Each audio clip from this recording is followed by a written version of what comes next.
AI is absolutely a revolution और हर क्षेत्र में इसमें कुछ ना कुछ नया हो रहा है, इनोवेशन हो रहा है, चाहे फॉरेंसिक साइंस की बात हो, चाहे फिल्म मेकिंग की बात हो, हर तरफ AI लगातार योगदान दे रहा है और इतना कमाल का काम हो रहा है कि आप बिलीव भी नहीं कर सकते कि इसमें ह्यूमन इंटरवेंशन करीबन ना के बराबर है। लेकिन उसमें भी ह्यूमन इंटरवेंशन तो लगेगी ही, तो घबराना है नहीं और जानना है बस इसको और बेहतर। आइए इस पे विस्तृत चर्चा के लिए हमारे साथ स्टूडियो में विशेष मेहमान मौजूद हैं, उनका मिलकर स्वागत करते हैं।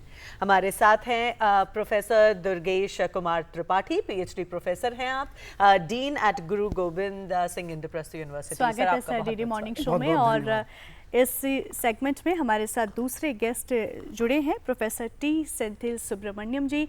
सर आपका स्वागत है, आप एक करियर काउंसलर हैं sir. Good morning Senthil sir, how are you doing? Good morning ma'am, thank you so much. Very well. तो देखिए ये एक बहुत ही रेलेवेंट टॉपिक है। दुर्गेश सर आपसे सबसे पहले स्टार्ट करना चाहेंगे। देखिए फिल्म मेकिंग जहाँ पे हम अक्सर देखते थे इतनी बड़ी फिल्म यूनिट होती थी, साल भर लगता था एक फिल्म बनने में, प्री प्रोडक्शन, प्रोडक्शन, पोस्ट से लेकर एंड देन रिलीज। लेकिन AI के आने से ये इतनी जो लंबा प्रोसेस है कैसे बदल गया है? निश्चित रूप से आपने तो मतलब आपने प्रश्न में ही बहुत कुछ उत्तर दे दिया है कि जिस तरीके से पूरा 1 साल 2 साल, कभी कभार फिल्में बनाने में 5-5 साल 10-10 साल भी लग जाते थे, जी। लेकिन AI ने एक तरीके से ह्यूमन क्रिएटिविटी को, ह्यूमन क्रिएशन को AI के साथ या मशीन लर्निंग के साथ एक इस तरीके का इकोसिस्टम डेवलप किया है जिससे कि फिल्म मेकिंग सपोर्टिव हो गई है, आसान हो गया है और बजट भी उसका काफ़ी एक तरीके से कह सकते हैं कम हो गया है। क्योंकि यदि हम देखें फिल्म मेकिंग का एक प्रोसेस है जी। फिल्म मेकिंग की प्रोसेस की यदि हम बात करें तो लगभग 5 या उसको कह सकते हैं कि 5 चरण होते हैं जो बेसिक रूप से फिल्म मेकिंग या फिल्म इंडस्ट्री में वर्ल्ड वाइड एक्सेप्टेबल हैं और रिकॉग्नाइज्ड हैं। सबसे पहले जैसे हम बात करते हैं कि कॉन्सेप्ट का, कॉन्सेप्ट डेवलप करना है, स्टोरी डेवलप करनी है, उसके बाद फिर प्री प्रोडक्शन की बात आती है। बिल्कुल। फिर प्री प्रोडक्शन के बाद फिर प्रोडक्शन जैसा उसका एक पार्ट है या एक उसका स्टेप है, फिर पोस्ट प्रोडक्शन होती है। और जब एक कोई फिल्म बन जाती है तो फिल्म बनने के बाद निश्चित रूप से उसको दर्शकों तक पहुंचना है, उसकी मार्केटिंग होनी है।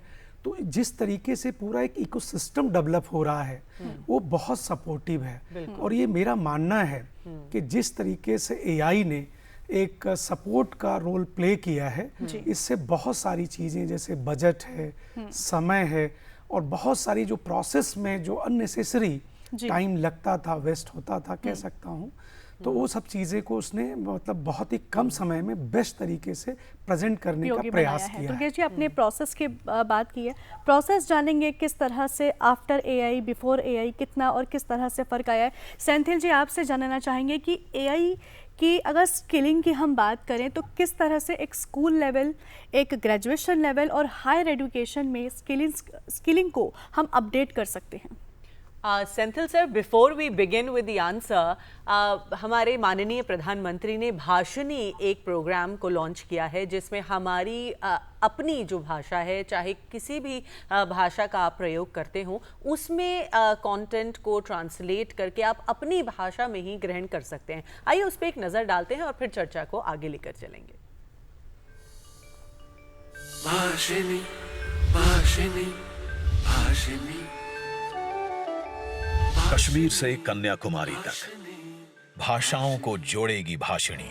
डिजिटल इंडिया को सबकी भाषा में उपलब्ध कराएगी भाषिणी। अपनी भाषा में योगदान कर, AI तकनीक उपयोग कर, सबकी भाषा से अपनी भाषा में गर्व से जुड़ेगा इंडिया। अब अपनी भाषा में ज्ञान बढ़ेगा, मातृभाषा का मान बढ़ेगा, जन जन का कल्याण बढ़ेगा, भारत का सम्मान बढ़ेगा। क्योंकि अब अपनी भाषा में बोलेगा, सुनेगा, लिखेगा और पढ़ेगा इंडिया। आइए मिलकर भाषा दान करें, भाषिणी को साकार करें। बोलो इंडिया, सुनो इंडिया, लिखो इंडिया, देखो इंडिया।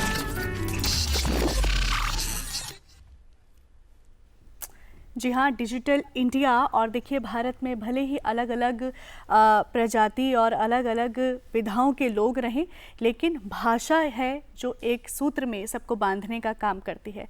सेंथिल सर, आप पर आना चाहेंगे और आपसे सवाल जो हमने पूछा था कि स्किलिंग हम अपडेट किस तरह से कर सकते हैं, उस बारे में बताइए। पहले मैं शुरुआत करना चाह रहा हूँ। हमारा देश के honourable prime minister of India Shri Narendra Modi ji ने सप्तधारा विजन प्लान फॉर विकसित भारत उन्होंने लॉन्च किया है। उसके द्वारा जो है 1 करोड़ यंग एआई टैलेंट्स को बिल्डअप करेंगे इंडिया, और उनका जो विजन है एआई का लीडरशिप रोल में हमारा देश के यूथ पार्टिसिपेट करेंगे। हमारा देश की जो honourable prime minister of India Shri Narendra Modi ji का एथिकल यूज ऑफ एआई की हम बात करते हैं। Trusted data global framework, transparent glass box safety rules और embedding AI in human values. जो एआई है हमारा देश में डेमोक्रेटाइजेशन ऑफ एआई हम आ चुके हैं। Access to data, access to infrastructures and affordability and usability of AI हम बात करते हैं। हम एक्सेस टू इंफ्रास्ट्रक्चर्स की हम बात करते हैं। हमारा देश में परम प्रज्ञा लॉन्च हुआ, ये सुपर कंप्यूटिंग प्रोग्राम लॉन्च हुआ है। एक्सेस टू डेटा की हम बात करते हैं, गवर्नमेंट ऑफ इंडिया ने ये कोष लॉन्च हुआ है। हमारा देश की यूजेबिलिटी हम बात करते हैं, भाषणी हमने देखा है 36 लैंग्वेजेस में 325 ये मॉडल्स लॉन्च किए हैं। हमारा देश की अफोर्डेबिलिटी की हम बात करते हैं। हमारा देश में जो है GPUs 45,000 GPUs on board, as well as that ₹65 per hour जो है co-creator, co-innovators से यूज कर सकते हैं।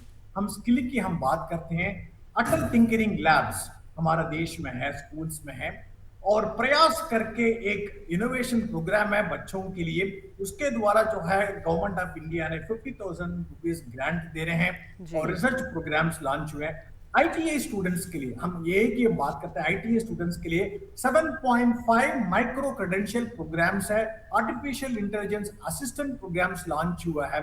और हम कॉलेज के लेवल की हम बात करते हैं, CDAC ministry of electronics and information technology MeitY का future skills primes courses launch हुए हैं। इस तरीके से विभिन्न कोर्सेस हैं। और हम इंटर्नशिप्स की बात करते हैं, प्रधानमंत्री इंटर्नशिप लॉन्च हुआ है। फाइनल ईयर स्टूडेंट्स प्रधानमंत्री इंटर्नशिप को अवेल कर सकते हैं और 500 more companies are on board on प्रधानमंत्री internship. DRDO internships, Bhabha Atomic Research Centre internships, ये की हम बात करते हैं, इसरो की इंटर्नशिप्स। तो विभिन्न जो स्किलिंग के लिए आजकल जो है डिजिटल इंडिया के द्वारा जो है डिजिटल इंडिया का माइटी का डिजिटल इंडिया इंटर्नशिप लॉन्च हुआ है। इस तरीके से विभिन्न जो इंटर्नशिप प्रोग्राम्स है, स्किलिंग प्रोग्राम्स है, इसके द्वारा जो है बच्चों को एक एआई के लिए एक्सपर्टाइज मिल जाएगा। हम जॉब प्लेसमेंट्स की हम बात करते हैं, टीम लीज जो कंपनी ने, तो सेंथिल सर, कहने का मतलब ये है कि कोर्सेज बहुत सी तादाद में मौजूद हैं, इंटर्नशिप ऑप्शंस भी हैं, ज़रूरत है लोगों को आगे बढ़ने की, पहचानने की और अपने आप को फ्यूचर रेडी करने की। वापस आते हैं दुर्गेश सर आप पे और जानना चाहेंगे, देखिए आपने बताया 5 स्टेप्स ऑफ फिल्म मेकिंग। शुरुआत करते हैं स्क्रिप्टिंग या कोर कॉन्सेप्ट जब डेवलप करते थे, सालों लगते थे राइटर्स को कि हम पहाड़ों पर जा रहे हैं लिखने, हमारी पिक्चर आने वाली है। अब एआई ने ये मंजर कैसे बदल दिया है?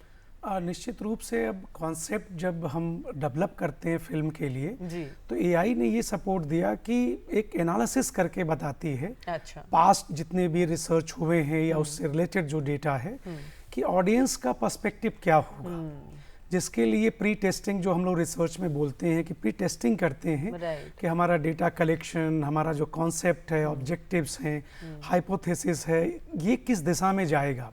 तो ये सबसे पहले कॉन्सेप्ट या स्टोरी का एक आइडिया का एक आउटकम एआई बहुत जल्दी दे देती है। तो एक रिसर्च ओरिएंटेड वे में आप आगे बढ़ सकते हैं 100%। और उसके बाद जब रिसर्च का एक आइडिया आपको डेवलप हो गया कि ये पर्सपेक्टिव ऑडियंस के लेवल पे काफ़ी रिसीवेबल है या उनको एक्सेप्टेबल है या पास रिसर्चेज हैं कि ये इस दिशा में हम सही जाएंगे, तब उसके बाद प्रोड्यूसर या फिल्म मेकर उस दिशा में काम करना शुरू करता है। पर क्या एक्चुअल स्क्रीन प्ले लिखना जो लिखा जाता था या टाइप किया जाता था वो एआई के जरिए मिनटों में हासिल हो सकता है? हो सकता है, लेकिन कहीं न कहीं ह्यूमन टच या ह्यूमन क्रिएशन ये बहुत इम्पॉर्टेंट है। और जब हम एआई इन फिल्म मेकिंग की बात कर रहे हैं तो हमें ये समझना होगा कि एआई इन फिल्म मेकिंग क्या है, ह्यूमन क्रिएटिविटी और मशीन या एआई की लर्निंग या एआई या मशीन लर्निंग का एक तरीके से कोलैबोरेटिव अप्रोच है, कोलैबोरेटिव आउटकम है, और इस तरीके से वो एक इकोसिस्टम डेवलप कर रहा है जिसमें हमें बहुत सारी चीज़ें बहुत आसानी से और जल्दी उपलब्ध हो जाती हैं, जिससे जो एक टाइम टेकिंग प्रोसेस था, हमेशा से ही माना जाता है कि फिल्म मेकिंग एक लंबा प्रोसेस है और टीडियस प्रोसेस है, बड़ा मतलब मेटिकुलस उस पर रहना पड़ेगा, उसमें इन्वेस्टमेंट बहुत ज़्यादा है, पैसा लगता है, आउटकम उसके हिसाब से आता है नहीं आता है। तो इस तरीके की जितनी एक कह सकते हैं कि एक प्रॉब्लम थी या एक तरीके की जो एक हर्डल्स थे, उसको एआई ने बहुत तेजी से और पॉजिटिव ढंग से इसको पूरा इम्प्रूव करने का प्रयास किया। तो जो first step of film making है, कॉन्सेप्ट एंड स्टोरी क्रिएशन, उसको उसने सपोर्ट बहुत तेजी से किया है। जी सेंथिल सर, आपसे पूछना चाहेंगे डिफरेंट फील्ड्स में अगर एआई के हम अपॉर्चुनिटीज़ की बात करें, कोर्सेज की बात करें, बच्चे किस तरह से उसको अवेल करके अपना करियर बना सकते हैं in the field of like obviously science, humanities और आईटी में कुछ डिप्लोमा कोर्सेज, सर्टिफिकेट्स कोर्सेज अगर आप बताना चाहें।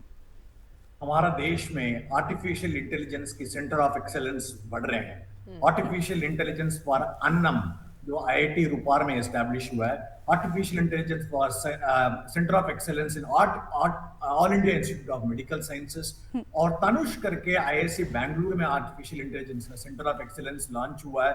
आईआईटी कानपुर में सस्टेनेबल सिटीज के लिए आजकल स्मार्ट सिटीज डेवलप हो रहे हैं। स्मार्ट सिटीज में artificial intelligence based intelligent transport systems के लिए बहुत अच्छा अपॉर्चुनिटीज है। इस तरीके से विभिन्न हमारा देश में जो है बहुत important innovations used case studies है हमारा देश के लिए। और all India institute of medical sciences में डायबिटिक रेटिनोपैथी के लिए एक अच्छा एआई सॉल्यूशंस लॉन्च किया है। कॉफ टीबी ट्यूबरक्लोसिस स्क्रीनिंग के लिए लॉन्च हुआ है।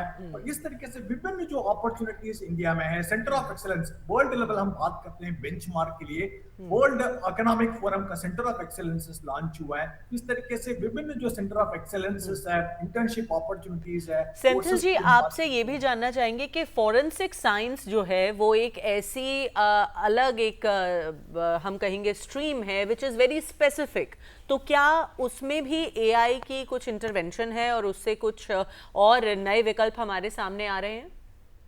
ये कि जो है बहुत महत्वपूर्ण जो फॉरेंसिक इन्वेस्टिगेशंस में बहुत अच्छा काम कर रहे हैं। For example fingerprint analysis, weapon detection और ह्यूमन रिकॉग्निशन एक्टिविटी। इसके लिए एआई का बहुत अच्छा मॉडल्स है। योलो करके, योलो वीएस करके एक मॉडल है, state of the art artificial intelligence model, और योलो नास जो है, योलो जो वीएस है वो वर्जन 5 है फिंगरप्रिंट डिटेक्शन के लिए, योलो जो नास है वो वेपन डिटेक्शन के लिए, योलो जो है हार ह्यूमन एक्टिविटी रिकॉग्निशन के लिए।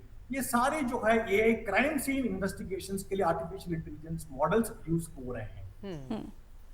हाँ, वापस आते हैं दुर्गेश सर आप पे। तो देखिए, हमने बात करी अभी स्क्रिप्ट राइटिंग या कॉन्सेप्ट डेवलपमेंट की, लेकिन जब जो फिल्म मेकर है सेट पे उतरता है, असली युद्ध तो वहाँ प्रारंभ होता है। अब ऐसे में फिजिकल चीज़ों में क्या एआई कहीं सार्थक सिद्ध होगा? निश्चित रूप से, क्योंकि जब हम second step of film making आते हैं तो उसमें कास्टिंग डायरेक्टर की आवश्यकता होती है, जिसमें कास्टिंग जो लोग एक्टिंग करेंगे, एक्टर एक्ट्रेस की बात होती है। प्री प्रोडक्शन की प्रोसेस में है जो second step of film making है। इसके अलावा लोकेशन हंटिंग जिसको हम लोग बोलते थे कि लोकेशन का सिलेक्शन करना कि किस लोकेशन पे सूट होगा, कौन सा सीन कहाँ पे बेस्ट जाएगा, उस तरीके की बात होती है। तीसरा, उसके साथ म्यूजिक, बैकग्राउंड म्यूजिक के बारे में क्या होना चाहिए, कौन से लिरिक्स इसके साथ बेस्ट होंगे, कौन सा म्यूजिक बढ़िया होगा, डायलॉग डिलीवरी या डायलॉग की जो एक प्रिपरेशन है उसके बारे में भी एक बहुत कुछ आइडिया देता है। तो ये जो पूरा प्रोसेस है, इसके अलावा जैसे फिल्म मेकिंग के साथ साथ आजकल बहुत तेज़ी से चल रहा है फिल्मों की डबिंग, फिल्मों की ट्रांसलेशन। तो इस तरीके के प्रोसेस के बारे में भी प्री प्रोडक्शन में एक प्लान हो जाती है, और एडिटिंग के बारे में भी प्री प्लान हो जाता है। तो ये सारी चीज़ें बिफोर जिसको कह सकते हैं या second step of film making में ये सारा चीज़ नैरो डाउन हो जाती है। और एआई इसमें काफ़ी जो समय लगता था, कि एक एक कास्ट का सिलेक्शन होता था, स्टूडियो बुलाया जाता था, उनसे एक्टिंग कराई जाती थी। इसके अलावा लोकेशन हंटिंग के लिए लोग जाते थे, पूरा कास्टिंग डायरेक्टर होते हैं, लोकेशन सिलेक्शन के लिए भी एक पूरा डायरेक्टर या एक तरीके से सपोर्ट सिस्टम होता था। इस तरीके की चीज़ों को एआई ने मतलब मिनट्स में कह सकता हूँ बहुत ईजी कर दिया, बहुत सपोर्टिव कर दिया। तो ये कॉस्ट कटिंग का भी कह सकते हैं, प्लस जो टाइम प्रोसेस सेविंग है, भी टाइम है। सेविंग। जी, लेकिन सर अगर हम बात करें क्या एथिकल पॉइंट ऑफ व्यू से अगर हम बात करें तो एथिकल पर्सपेक्टिव से आप क्या सोचते हैं सर? मेरा ये मानना है कि एथिकल पर्सपेक्टिव आता है 4th या 5th पॉइंट पे। लेकिन आप यदि आप स्टार्ट कर रहे हैं कि मैं पहले बता दूं तो मैं इसमें कह सकता हूं कि जिस तरीके से सेकेंड के बाद 3rd स्टेप प्रोडक्शन है, then 4th step post production है, और 5th स्टेप में हम बात करते हैं एथिकल पर्सपेक्टिव की। तो निश्चित रूप से एथिकल पर्सपेक्टिव का तो क्वेश्चन है और ये डिबेटेबल इशू भी है, लेकिन अभी तक कोई सॉर्ट आउट नहीं हुआ। क्यों? क्योंकि जब हम एथिक्स की बात करते हैं तो हम ये देखते हैं कि जिस तरीके से फिल्म प्रोडक्शन में जो एक क्रिएटिव एक बात होती है, जो उसकी मोनोपोली की बात तो नहीं कह सकते, बस उसके राइट्स की बात कह सकता हूँ कि जो राइट्स का एक डायरेक्शन है उस पर तो हार्म होता है।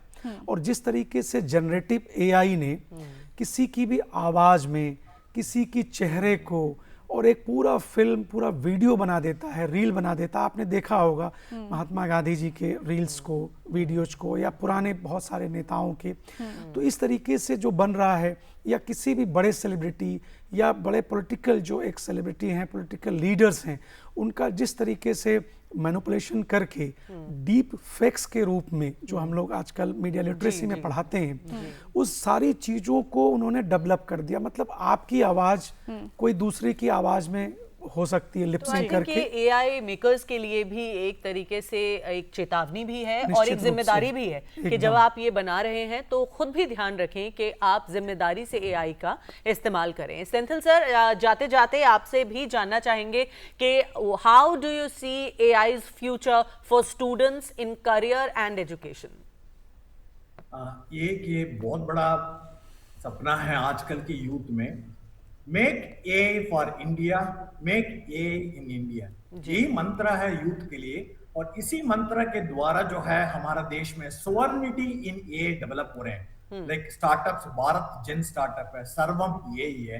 आजकल की युवा के लिए मैं रिक्वेस्ट करता हूं that national career service portal है ministry of labour and employment में, तो उसमें जो है ये रिज्यूम बिल्डिंग आजकल जो है प्लेसमेंट के लिए स्टूडेंट्स को जो बनाने के लिए उसमें ऑप्शन ये रिज्यूम बिल्डिंग, ये training mentor session is also available.